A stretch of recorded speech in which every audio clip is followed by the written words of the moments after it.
gente. Bem-vindos. Obrigada pela presença de vocês. Eu quero apresentar aqui o professor Cícero Charles, é o professor da Universidade Federal de Alagoas. Ele é graduado em Matemática pela URCA, Universidade Regional do Cariri. Fez mestrado e doutorado em Matemática Pura pela Universidade Federal do Ceará. Fez pós-doutorado em Londres, na Imperial College, e fez também um pós-doutorado na UFC. E atualmente é membro do Instituto na Itália e professor efetivo da UFAL.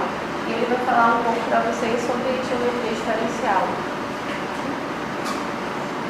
Bom, primeiramente, boa tarde. Como ela apresentou, meu nome é Thiago, tá? Qualquer coisa vocês podem perguntar. No final, eu vou tentar fazer um negócio bem rápido, vocês podem perguntar qualquer coisa. Só lembre que vocês estão sendo gravados, né? Bom, o objetivo dessa palestra é mais sobre uma introdução a uma certa área da matemática, que é geometria diferencial. Eu vou tentar ser o mais sucinto possível, tentar ver as coisas em tópicos, para ver se vocês se interessam e ver o que vocês acham desse tipo de assunto, né? Eu espero que seja uma boa palestra, que vocês se interessem, né? Porque, bom, é matemática, né? Bom, primeira coisa, o que é geometria diferencial, né? De um certo sentido, a grosso modo, a gente vai falar o seguinte, que é o estudo da geometria usando cálculo infinitesimal, ok? E no caso, a gente vai abordar mais essa questão de curvas e superfícies. Ou seja, o estudo de curvas e superfícies utilizando cálculo. E vamos ver se no finalzinho a gente vai falar sobre algumas aplicações, até aplicações recentes, ou onde é que a gente pode encontrar a geometria diferencial atualmente no cotidiano. Para vocês verem que na verdade isso não é tão longe da realidade, né, como a gente acha. Bom, primeira coisa, já que a gente vai falar sobre geometria diferencial, a gente vai falar o seguinte: tiveram matemáticos que trabalhavam com geometria. Vocês conhecem muito bem, já escutaram falar. Uma coisa que é interessante é que, pelo menos alguns séculos atrás, quem estudava matemática estudava quase todas as áreas, né? E, por exemplo, Pierre Fermat também estudou geometria diferencial. Em um certo sentido, na verdade foi bem no começo, ele também tratava de geometria analítica, questão sobre centro de massa, essas coisas todas. Então, digamos que no século XVII ele foi uma das pessoas que trabalhavam com geometria, certo? Só que a questão é como se trabalhar com geometria. E ainda temos esse camarada, que é o Christian Huygens, que digamos que ele foi um dos precursores do estudo de curvas, em que certas curvas, o comportamento de curvas foram descritas por ele, ok? E por final, ainda já falando do século XVII, o fato de você usar o cálculo para estudar curvas e superfícies foi basicamente o pontapé principal foi dado por Newton, ok? Vocês sabem que o Newton teve várias contribuições no cálculo, ele e Leibniz concomitantemente. Então, isso daqui é só para dar mais ou menos uma história inicial de mais ou menos o que aconteceu no século XVII, até você chegar no Isaac Newton começando a usar cálculo. Bom, como a gente está falando que investigou curvatura através do cálculo, mas o que é curvatura? A gente vai tentar descobrir juntos o que significa esse conceito de curvatura antes da gente continuar. Mais na frente a gente vai comentar. Mas só para dizer, para adiantar, a curvatura mais ou menos é uma noção intuitiva, tá? Que é o que a gente vai tentar descrever. Bom, já que no comecinho eu falei que a gente vai falar sobre curvas de superfície, a gente vai falar primeiramente sobre curvas. Essas daqui são curvas absolutamente conhecidas por vocês, né? Acredito que quase todos, né? Por exemplo, a gente tem um círculo, elipse, uma linha, parábola e um polígono, certo? Polígono fechado. Isso são exemplos de curvas planas, que intuitivamente a gente pode pensar que uma curva plana é o quê? É um objeto de dimensão 1 que você consegue desenhar num plano sem retirar a caneta ou o lápis de cima do papel. Por exemplo, posso fechar ou não? Aqui com curva fechada, né? Certo? Então, isso daqui é mais ou menos o que significa uma curva, ok? Deixa eu ver se tem alguma coisa mais para falar sobre curvas. Não, por enquanto não. Sim. Obviamente, só para vocês lembrarem, tem a questão de curvas e funções.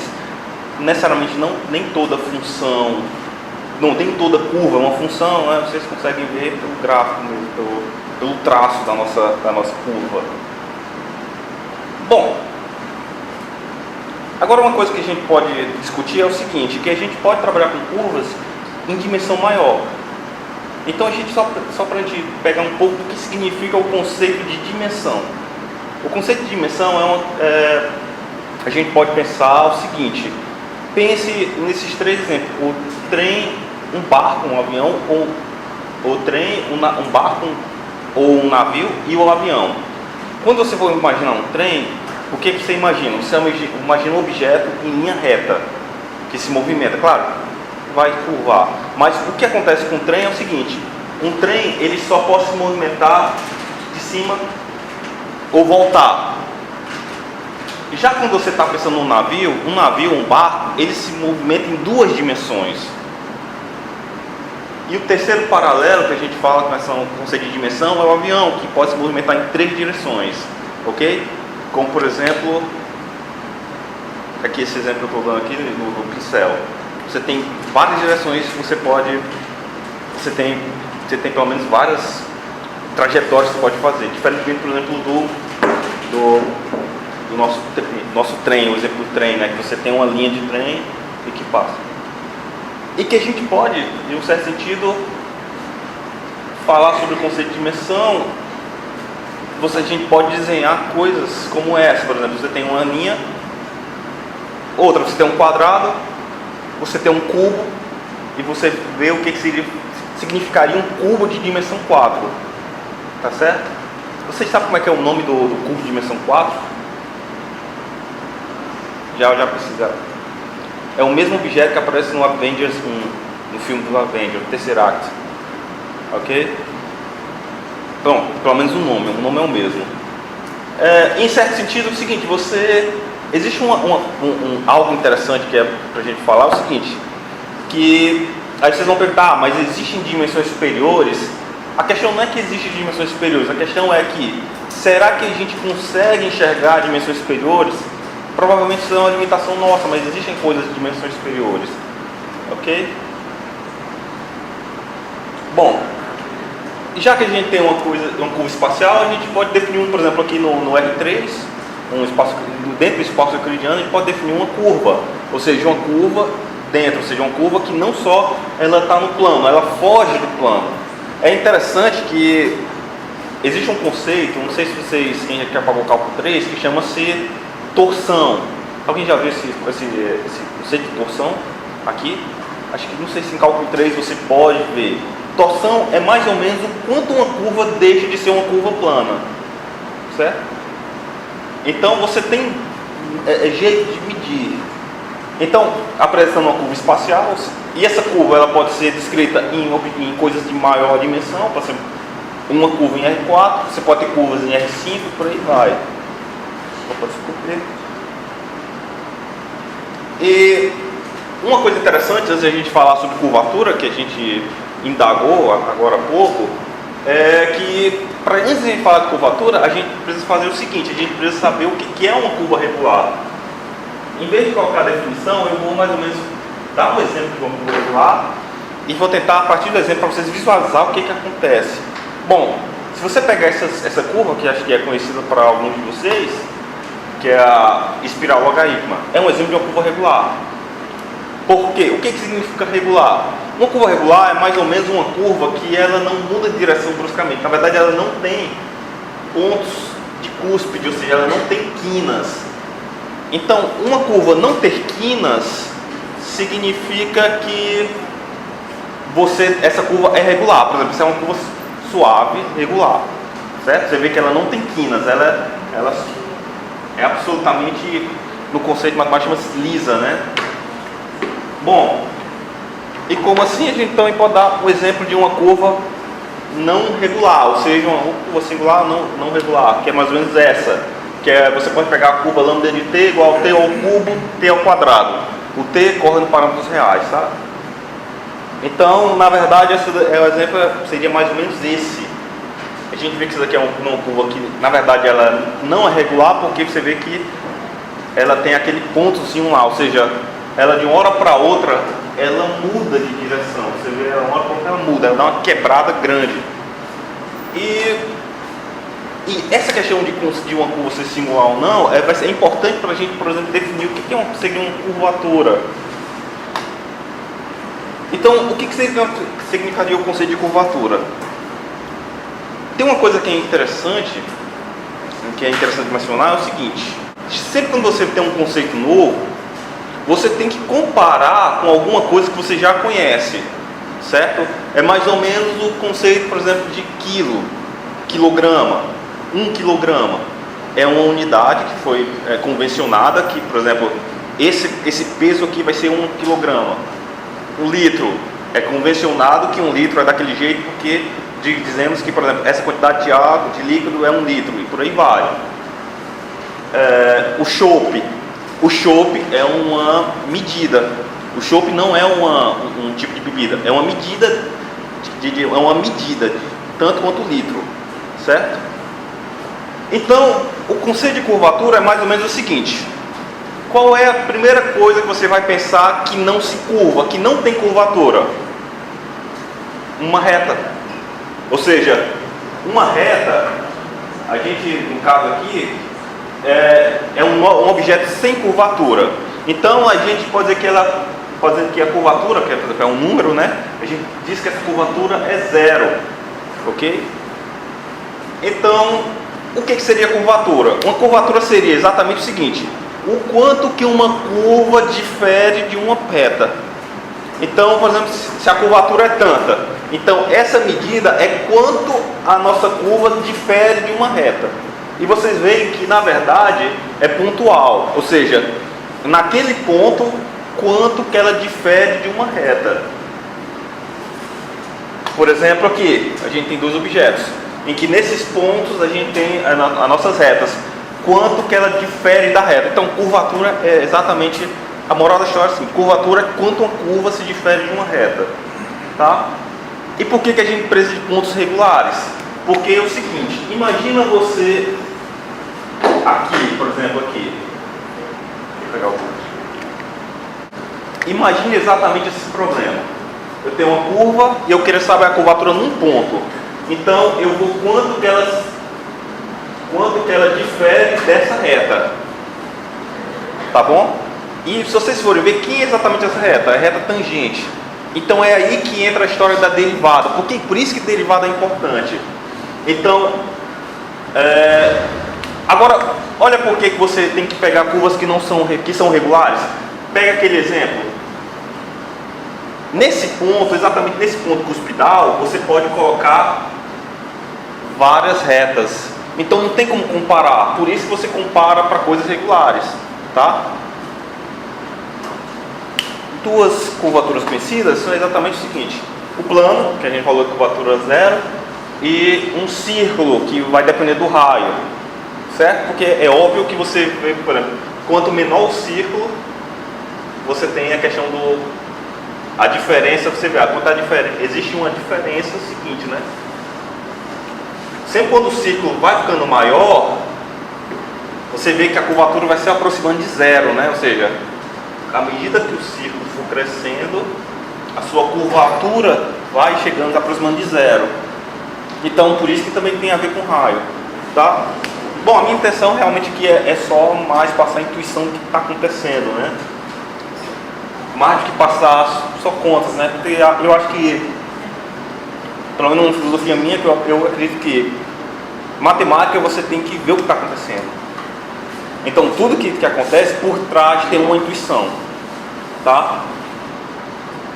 Bom, e só para, antes de começar, antes de terminar essa coisa, essa parte de curvas, existem coisas que você pode fazer, que é o seguinte: você também pode trabalhar, isso tem um estudo recorrente, como eu coloquei aqui, que chama-se evoluções de curvas, em que você pode pegar uma curva fechada, e você pode fazer ela evoluir pela curvatura, que é um conceito que eu não vou especificar aqui, que você pode fazer essa curva se transformar num círculo, tá? Isso é possível fazer isso. É possível fazer isso, aplicar um fluxo que transforme uma curva, por mais louco que ele seja, transforme num círculo. Bom, eu tenho aqui um exemplo, tá pegando aqui, tá? Que é o seguinte, que é, aplicando esse fluxo, você pode fazer exatamente isso. Você pode pegar uma curva fechada e você pode aplicar esse fluxo e ela pode se ajeitar. Ou seja, não é um negócio estático, é um negócio que você consegue ver o que acontece em relação ao tempo.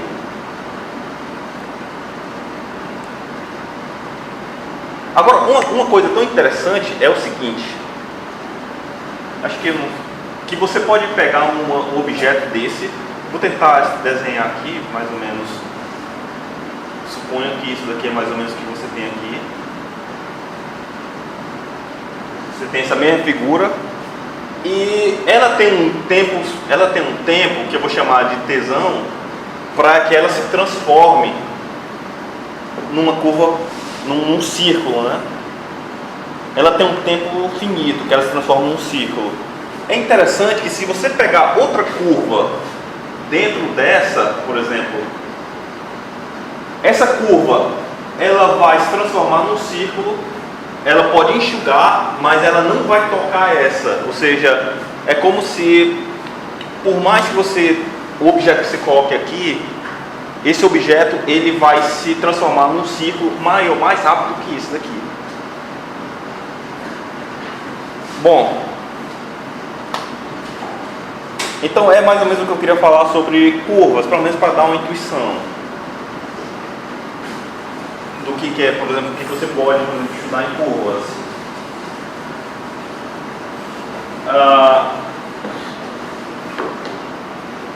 O próximo passo é falar um pouco de superfície, que eu acho que acredito que seja a coisa mais interessante.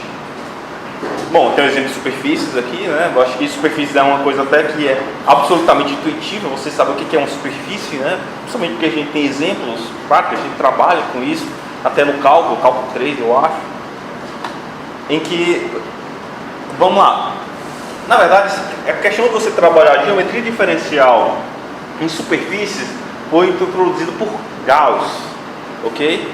Tanto que em 1828 ele publicou um artigo realmente famoso sobre superfície, na verdade bem antigo mesmo, né? Tanto que, se você for ver, existem algumas curvaturas que recebem o seu nome, por exemplo, curvatura gaussiana e por aí vai.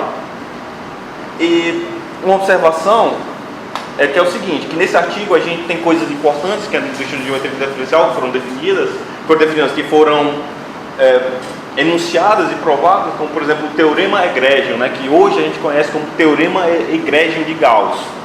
Egregium é uma palavra, se eu não me engano, grega, que significa espetacular ou surpreendente, certo? É um teorema que diz como uma superfície ela age mesmo dentro de um ambiente qualquer, ou seja, uma condição intrínseca, ok? Eu não vou entrar em detalhes. E nesse mesmo trabalho ele também enunciou uma coisa chamada teorema elegantíssimo, que mais tarde, com o decorrer dos estudos, teve muita coisa que foram provadas, que pelo menos você tem que esses teoremas, em um certo sentido, eles são equivalentes e muita coisa assim. E uma observação, na verdade é mais uma curiosidade, é que existem duas versões desses resultados deles, que na verdade foram publicados de ordem inversa. Na verdade só uma curiosidade, a título de curiosidade. E exemplo de superfícies, a gente pode, por exemplo, começar com uma esfera, na verdade uma esfera de raio 1, em que a gente tem, por exemplo, uma parametrização dela. Creio que vocês são muito, alguns de vocês, dependendo do semestre que vocês devam estar, vocês são aptos a ver muito esses objetos. O primeiro é uma esfera de raio 1. Outro exemplo de superfície, um elipsoide, certo? No elipsoide aí você tem uns eixos, né? Com certeza vocês já sabem, olhando para a equação, dizer mais ou menos como é que são os eixos e tal. Um elipsoide e a parametrização, o desenho aqui. Ou seja, na verdade o elipsoide é bom, como vocês sabem, né? É como se fosse uma esfera mais achatada, né? Tá? Outro exemplo é o paraboloide elíptico. Eu acho que eu esqueci de colocar a parametrização ou algo assim, que é mais ou menos essa superfície que lembra realmente, se você for cortar no meio, você vai ver que você tem parábolas, ok? Você fazer cortes transversais e na verdade essa superfície ela continua, só ela não termina aí, ela sempre continua, ela tem uma base, ela cresce indefinidamente. E existe uma situação problema se você trabalhar com superfície, que é até bem interessante, que é o seguinte: imagina você pegar um cubo por exemplo, de lado 2. Qual é o volume desse dito cujo? 8. Mas se você for analisar, você tem um cubo de lado 8, a área vai ser 24. Será que por acaso essa é a melhor figura geométrica para eu colocar alguma coisa de volume 8 com essa área? Será que essa área é a menor possível? Veja que essa questão é uma questão até pertinente, né? Porque, vamos dizer, se você queira construir material, isso daqui seria uma economia de material. Será que o cubo é a melhor figura geométrica que eu consigo formar tendo esse volume? E a pergunta, por exemplo, uma resposta é, por exemplo, uma esfera de raio 1.24, então aproximadamente. Uma esfera desse raio, ele vai ter o mesmo volume e vai ter uma área menor. Então, essa questão é bem interessante você observar que coisas que minimizam área, elas são bem interessantes, elas têm várias aplicações. E é dessa situação que a gente vai trabalhar, que é o seguinte: para tratar melhor essa questão de minimizar, como minimizar, a gente precisa de dois conceitos: curvatura média e entender mais ou menos o que é superfícies mínimas, que elas estão relacionadas em certo sentido, tá bom? Curvatura média e superfícies mínimas, para a gente entender como são esses objetos que, pelo menos localmente, eles minimizam a área. Antes, vamos falar sobre curvatura média. Vocês sabem quando a gente falou de curva, o que é curvatura? É quanto uma curva difere de uma reta, né? Só que quando você pega uma superfície, a gente tem um problema. A gente tem várias direções. Esse é por exemplo, um objeto tridimensional, ou até bidimensional, no caso da superfície. Só que quando você pega e aumenta a dimensão, você tem problema, você tem várias direções. Então como é que você pode trabalhar? Uma coisa que você pode fazer é o seguinte: por exemplo, no caso de uma superfície, dimensão 2, você pode pegar duas. Imagina que isso daqui é a nossa esfera por cima. E você vai olhar essas direções. E como está aqui no nosso desenho, né? Você vai pegar dois planos e você vai comparar, vai encontrar curvaturas mais ou menos restritas à dimensão 1, tá? Em que você tem o que a gente chama de curvaturas principais. Ou seja, mesmo ele sendo de dimensão 2, no certo sentido, a gente tenta recorrer para a dimensão 1 e a gente consegue dois objetos, que são as curvaturas principais. E a curvatura média vai ser justamente a curvatura a média das curvaturas principais. Por isso que é curvatura média. Ou seja, a gente está pegando um objeto bidimensional, olhando, você tem duas direções, em cada direção você tira uma curvatura e faz a média. Então esse número é chamado de curvatura média. E essas tais superfícies mínimas? Bom, como eu adiantei, superfícies mínimas localmente minimizam a área, né? E Lagrange, em 1768, foi o primeiro a observar esse tipo de superfícies que minimizam a área. Só que, aqui a foto dele, né, a foto do camarada, bem antiga, né, aliás. Só que, na verdade, a relação entre curvatura média e superfícies mínimas foi dada por Monge. Que, na verdade, ele diz o seguinte: superfícies mínimas são aquelas que essa curvatura média é zero. Ou seja, a soma das curvaturas principais é zero. Ok? Exemplos de superfícies onde a curvatura média é zero e, portanto, são mínimas. O primeiro exemplo é o plano. Obviamente, um plano é uma superfície com curvatura média zero. Tá?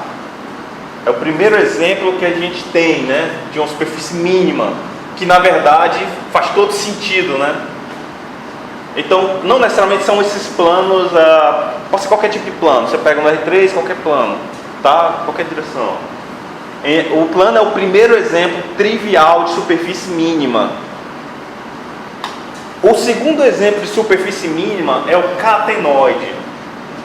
Alguém já viu essa superfície ou não? Pois é, essa superfície, por mais que ela não seja, ela tem curvatura média zero, assim como o plano. Ou seja, é uma superfície que localmente minimiza a área e foi descoberta concomitantemente por Euler e Meusnier em 1774 e em 1776. Preste atenção nas datas: 1774 a 1776. O segundo, aqui os camaradas, o primeiro é o Leonardo Euler e o segundo é o Meusnier. Meusnier era um militar. Eu não acredito que se você procurar na internet, você encontra as datas de nascimento e morte dele. Mas é muito próximo, ele também não viveu tão. Viveram quase na mesma época, praticamente. Tá? Então, esses daqui foram quem olharam essa questão do catenoide. O segundo exemplo é o helicoide, que é mais ou menos essa superfície que parece. Ela lembra muito essa questão helicoide de hélice, parece também um parafuso, né? Esse tipo de superfície. Esse tipo de superfície é outra superfície mínima, certo? Foi também pelo Meusnier em 1776. Olha aí, 1776. Por que eu estou apontando essas datas? Vocês vão entender por quê. Porque mais na frente eu vou falar melhor disso, mas mais na frente eu vou falar bem melhor disso, mas essa questão de você ter superfícies mínimas ou não ficou muito restrita a esses três exemplos: plano, catenoide, helicoide. Plano, catenoide e helicoide. E você vê que essa daí é 1776. Para você encontrar outro tipo de superfície fechada, foram mais de 100 anos. Foram mais de 100 anos à procura de novas superfícies mínimas.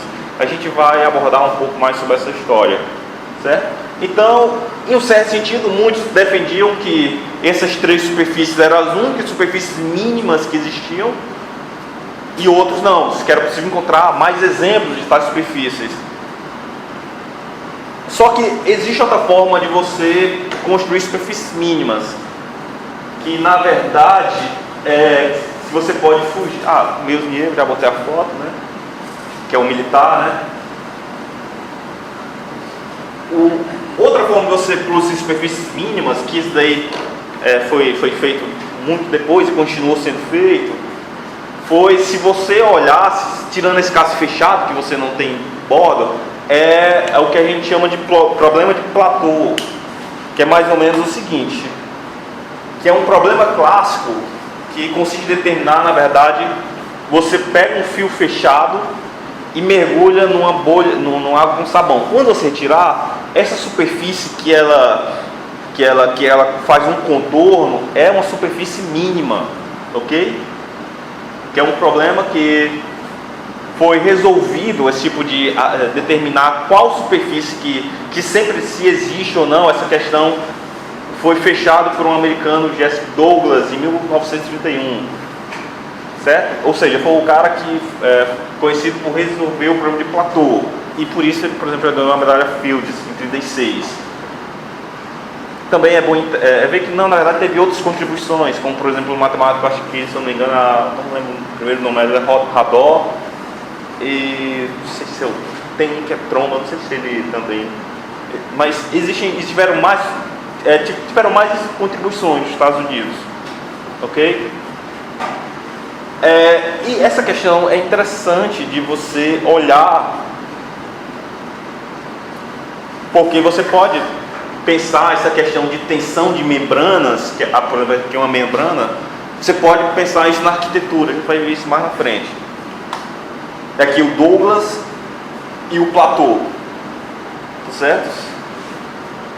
Platô, se eu não me engano, eu acho que ele era físico também. Eu acho que ele era físico, salvo engano. Tá certo? Bom, vamos ver mais alguns exemplos de superfícies mínimas. Primeiro é assim, quando você pega um aro e você faz uma curva fechada e você consegue distinguir quem é a superfície que está entre os dois. É interessante, por exemplo, esse segundo exemplo, esse daqui. Você tem dois arcos e você tem essa superfície que você tirar da bolha de sabão, ela vai formar. E essa película aqui, ela é engraçada que ela obviamente vocês vão falar que isso aqui é mágica, é verdade, que ela tem uma distância máxima, porque a partir de um certo momento, quando você puxa um pouco, isso daqui desaparece, na verdade estoura, né? Ou seja, para você conseguir, até matematicamente, existe estudo sobre isso, em um nível até avançado, mais ou menos, como funciona, na verdade, essa superfície mínima, qual é a distância que você pode, coisas nessa linha. E que essa superfície, na verdade, é bom entender que essa questão dessa superfície é que essas superfícies, elas são simétricas na natureza. Imagina, por exemplo, que provavelmente se você repetir esse experimento 100 vezes, vai dar 100 vezes a mesma coisa. É mais ou menos você pegar uma bolha de sabão, colocar no água de sabão, levantar e assoprar. O que vai acontecer? Vai ser uma esfera. Por questões óbvias, que matematicamente você pode prever, que tem a questão de energia, ar, energia, por isso que eu não vou entrar em detalhes, mas é como, mais ou menos como se fosse uma rigidez no ambiente, quer dizer, é como se na natureza existisse quem é a superfície que menos gasta energia. Então é mais ou menos nessa linha, ou seja, existe uma rigidez nas coisas que acontecem na natureza. Mais exemplos, aqui é só o primeiro aí é o mesmo exemplo, só que visto em outra direção. O segundo, tá bom? Que é também bem interessante, né? Parece do helicoide, né? Outros exemplos, né? Por exemplo, uma cadeira. Agora que eu me lembrei, hoje de manhã eu me lembrei que tem um que é bem interessante se vocês procurarem na internet, que é mais ou menos como ficaria se você pegar uma caixa e colocar. Qual é a forma que vai dar? Por incrível que pareça, se você botar um arame mais ou menos numa estrutura de uma caixa e colocar, quando você retirar, ele não vai ficar um quadrilátero. Fica uma figura muito interessante. Bom, então você vai perguntar, então, tirando aquelas três superfícies e essa, então as coisas são praticamente só construídas assim. Quer dizer que a gente não tem outro tipo de exemplo? Tem. Buracos negros são superfícies mínimas, por exemplo. Buracos negros são superfícies mínimas. Também é interessante, acho que é bom comentar que eu não coloquei referência, mas na verdade isso daqui é o buraco negro do Interestelar. Eu só peguei e coloquei aqui. Alguém já viu filme? Não, né? Ninguém assistiu esse filme? Pois é, o buraco negro são exemplos de superfícies mínimas, tá? Na verdade, bem antes. Agora vamos voltar um pouco na história, né? Vocês se lembram que o que a gente tinha? Tudo bem. Se eu pegar um arame e eu ver essa questão da película de sabão ou o problema do platô, eu tenho. Mas será que existiam outras superfícies mínimas? O que era conhecido? O plano, o catenoide e o helicoide. Existe outra? Existem outros exemplos de superfícies mínimas? Exemplo novo, e é brasileiro, que na verdade é o Celso Costa, um matemático fluminense, né? Que ele descobriu uma superfície chamada superfície Costa, de 1985, tá? É uma superfície bem interessante, que eu não sei se você já falou, mas na verdade ela é conseguida através de toro. Então esse daí foi o primeiro exemplo de mais de 100 anos um brasileiro conseguiu. Na verdade esse exemplo ficou muito famoso, que na verdade esse foi, se eu não me engano, foi o exemplo da tese de doutorado dele. Foi na tese de doutorado dele e teve grande repercussão mundial, porque vocês imaginam, você teve Euler, Meusnier, em décadas no século XVIII, descobriu superfícies mínimas, e a outra superfície mínima foi descoberta por um brasileiro. Então isso aí teve uma repercussão, e a técnica de encontrar a superfície mínima foi usada por mais outras pessoas, e a partir daí que você teve um grande, como é que eu posso falar, um grande desenvolvimento na área de superfície, de como encontrar superfícies mínimas. E a história dessa é bem interessante, né? Que a ideia surgiu no começo dos anos 80, quando o Celso estava no cinema, estava vendo um filme sobre escola de samba. E quando ele olhou um chapéu de 3 abas de uma passista, e ele teve a ideia. Ele teve a ideia de construir a superfície mínima. Aí vocês se lembram, né? Aquela questão. Superfícies mínimas, elas têm que ter uma simetria. Acho que eu não comentei isso, desculpa. Superfície mínima tem que ter uma simetria. É alguma coisa que, se for aparecer na natureza, é uma coisa que tem que ser rígida. É uma coisa que tem que aparecer naturalmente. E quando ele viu aquela figura, foi quando deu o estalo de construir essa superfície mínima, tá? Teve mais exemplos? Teve. Só que eu vou colocar mais outro exemplo, que é o George Mix Canoide. Na verdade, esse K tem a ver com quantos círculos. Por exemplo, 1, 2, 3, 4. Esse aqui é o George Mix Cinconoides. Toda vez que você adiciona uma argolinha dessa daí, isso daí vai dar uma superfície mínima e essa quantidade vai trocar naquele K. Ou seja, é uma família de superfícies mínimas que foram descobertas também por um brasileiro e por um americano. Inclusive, esse Luquezio Jorge é cearense. Ele é cearense. E o seguinte é o William Mix, que é um matemático, dá para ver que é americano, a cara não mente, né? Salvo engano, é um matemático da Universidade da Pensilvânia, certo? Então, só para vocês verem mais ou menos que existe desenvolvimento na área de geometria diferencial. Por isso, geometria diferencial é muito forte no Brasil, porque muitas contribuições foram dadas. E vamos falar mais algumas aplicações.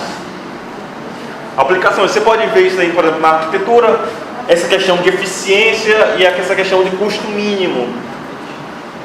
Mas vamos ver só mais algumas coisas interessantes. Por exemplo, isso daqui é o Estádio Olímpico de Munique. Se vocês forem ver, mais ou menos é o que a gente está falando de tensão de membrana. Tá bom? Então, por exemplo, você pode utilizar mais ou menos isso relacionado à superfície mínima, geometria diferencial, para construir objetos. E por que é importante geometria diferencial? Porque, na verdade, como eu estava comentando, essa questão de você ter um objeto que ele é simétrico, que ele se sustenta na natureza naturalmente, isso daí é muito interessante. Outro exemplo é um restaurante chamado Los Manantiales. Agora eu esqueci de colocar qual é a cidade, né? Que, por exemplo, a gente consegue ver aqui mais ou menos uma superfície que tem uma peculiaridade que, se você for ver, essa questão dela ser absolutamente equilibrada em relação ao peso, ok? E o outro exemplo, por exemplo, é essa daqui, que é a escada de São José, tá? Alguém já ouviu falar nessa escada de São José? Ninguém? Pois é, por exemplo, essa escada de São José, se vocês forem ver, isso daqui é uma... como é o nome daquela? Helicoide. Bom, é um helicoide. Na verdade, é um exemplo que ela é muito rígido, um objeto desse daí. Por que ela é interessante? Só um pouco de história, só que de curiosidade. É uma escada no Novo México, nos Estados Unidos, e que foi feito num convento, e que na verdade você tinha um andar superior e inferior, e eles queriam fazer uma escada para ligar os dois andares. Aí vocês vão entender porque é o nome escada de São José. Bom, disseram que as religiosas rezaram a novena São José para pedir algo para remediar essa situação, e que no último dia de novena um homem chegou com um jumento e uma caixa de ferramentas e aceitou fazer a escada. Agora, ele aceitou fazer a escada, mas ninguém podia ver. Bom, a questão interessante dessa escada em particular é que ele só usou pinos de madeira. Ele não usou absolutamente nada. Era encaixado e usando mais ou menos em algumas vezes pinos. A escada, ela é surpreendentemente rígida até hoje. E o homem construiu e desapareceu. Aí essa escada de São José porque é questão já religiosa, tá? Bom, então vê o seguinte. De um certo sentido é uma boa escolha você pegar um helicoide, porque é um objeto, uma superfície que você vê essa questão dessa rigidez que ela apresenta.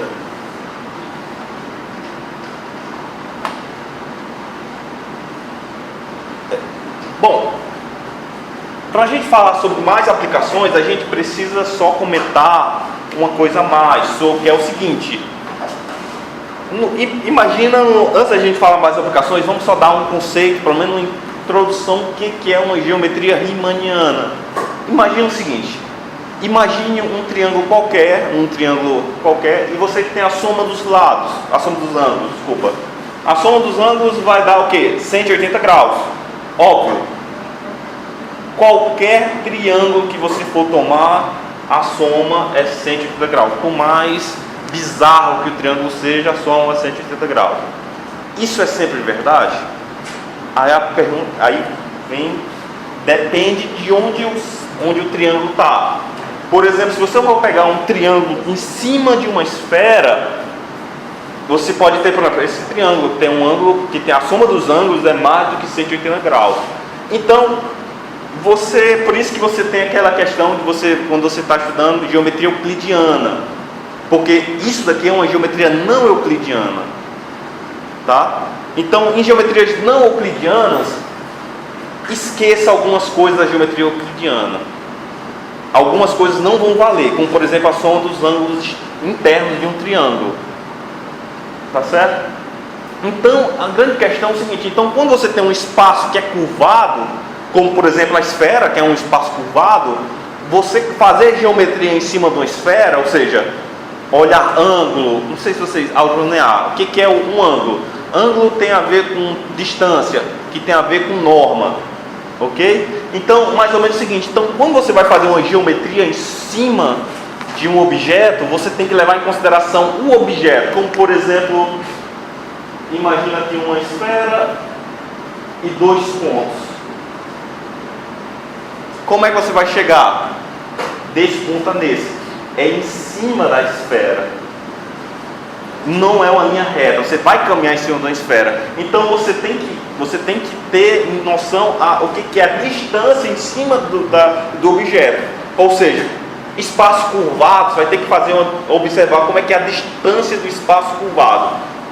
Ou seja, você vai ter que medir diferente, que essa é a questão da métrica. Então, é por isso que a gente chama de métrica riemanniana, porque você vai medir em cima de objetos de espaços curvados. Então, na verdade, fazer geometria em espaços curvados pode ser um pouco mais complicado.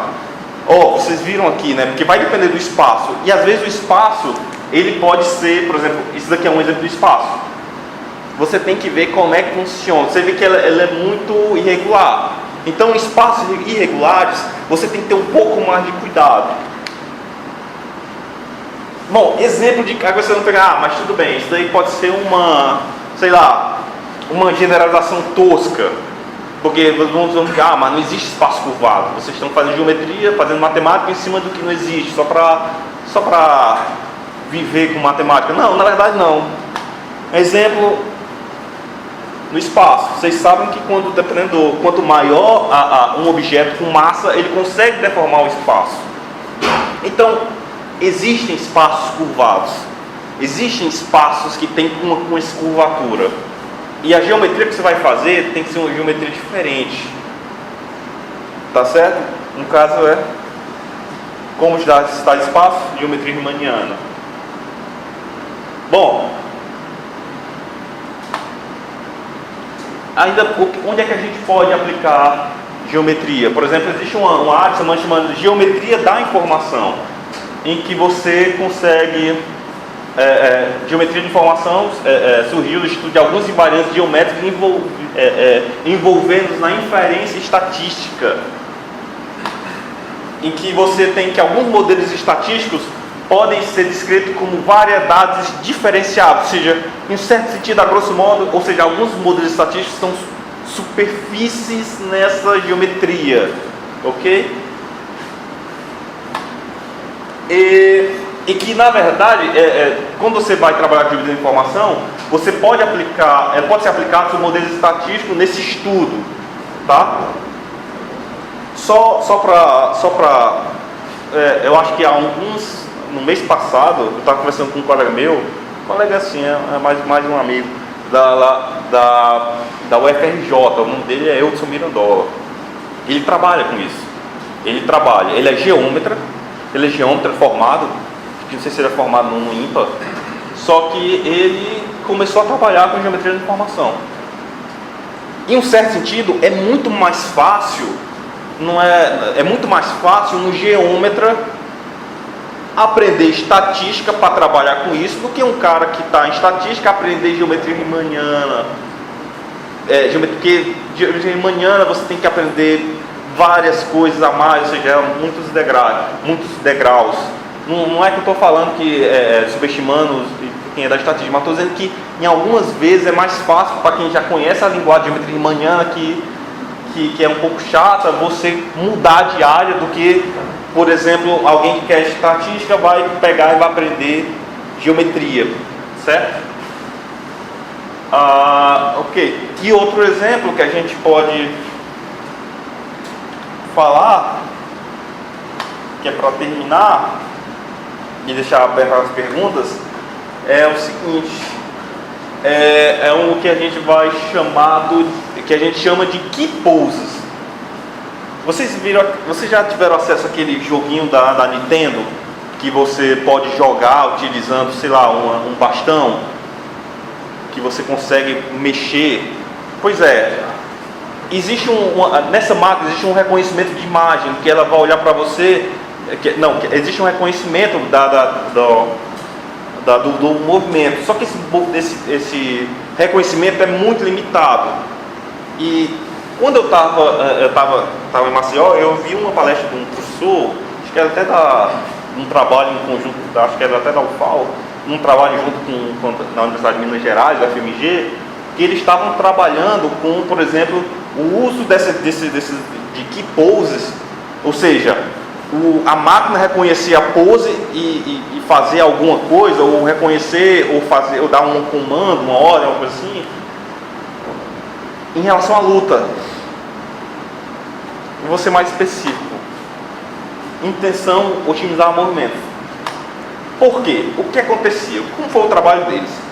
O trabalho deles era mais ou menos o seguinte: eles pegavam através de uma máquina, e a máquina, ela reconhecia o movimento, ela reconhecia o que estava acontecendo.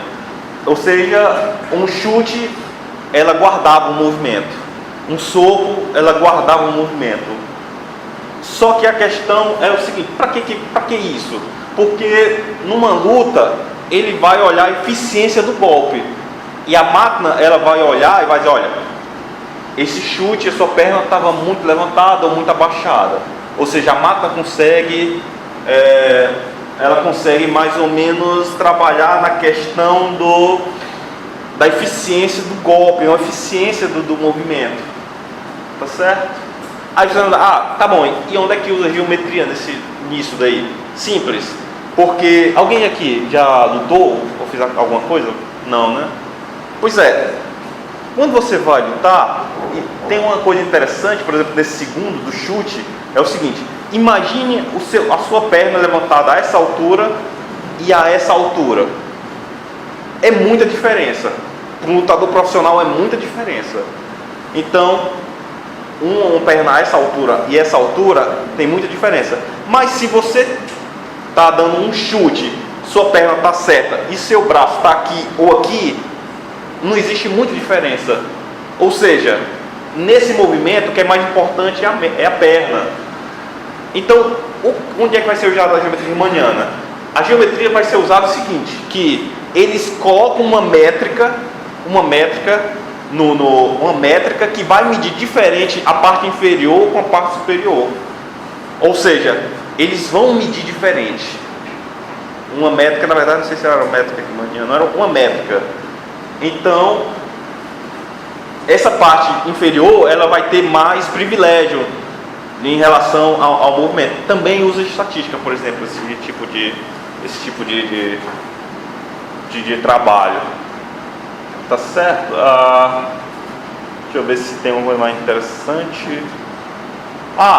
Tanto que é engraçado que quando eu vi a apresentação do cara, ele utilizou um multiplicador de Lagrange para fazer uma coisa. Ou seja, eu dei cálculo 3 no semestre passado, e eu queria dar esse exemplo pessoal. Ou seja, como multiplicador de Lagrange, às vezes algumas coisas que você aprende, você acha que nunca vai usar, às vezes você usa. Então, não nesse caso, mas em outro trabalho deles, alguma coisa relacionada a esse negócio de que pose, reconhecimento de pose, você pode usar matemática de cálculo, por exemplo. Tá certo? Bom, então é um exemplo também, onde podemos usar a geometria riemanniana e vários outros, como por exemplo reconhecimento de imagem. Você também tem como mapear o espaço. Eu não vou entrar em detalhes, mas só para vocês verem que geometria está em muita coisa, e às vezes o único problema é que ele está tem que procurar e saber onde procurar, certo? Obrigado a todos.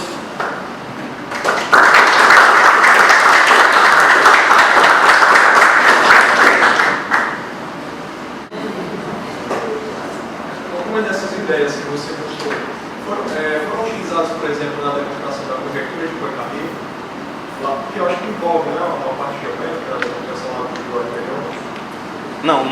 Não envolve. Na verdade é um problema de geometria diferencial, que usa sempre esse fluxo que eu disse, que você pega esse fluxo que pega um objeto, uma curva torta, digamos assim, transforma numa curva. Pois é, o fluxo que se utiliza é um fluxo também geométrico, é um fluxo de Ritz. Ritz é uma espécie de curvatura.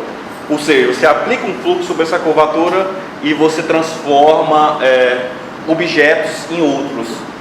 Por exemplo, específico nesse caso do Perman, ele utilizou o fluxo de Ritz com cirurgia, que é uma espécie que ele conseguia transformar singularidades, mexer com singularidades, que na verdade era um problema na demonstração do Hamilton. Certo? Ou seja, é um problema geométrico. O Perman é geômetra, por exemplo. Então, mais uma vez, né, já que ninguém tem perguntas, né, mais uma vez, obrigada pela presença, também pela presença do professor Thiago.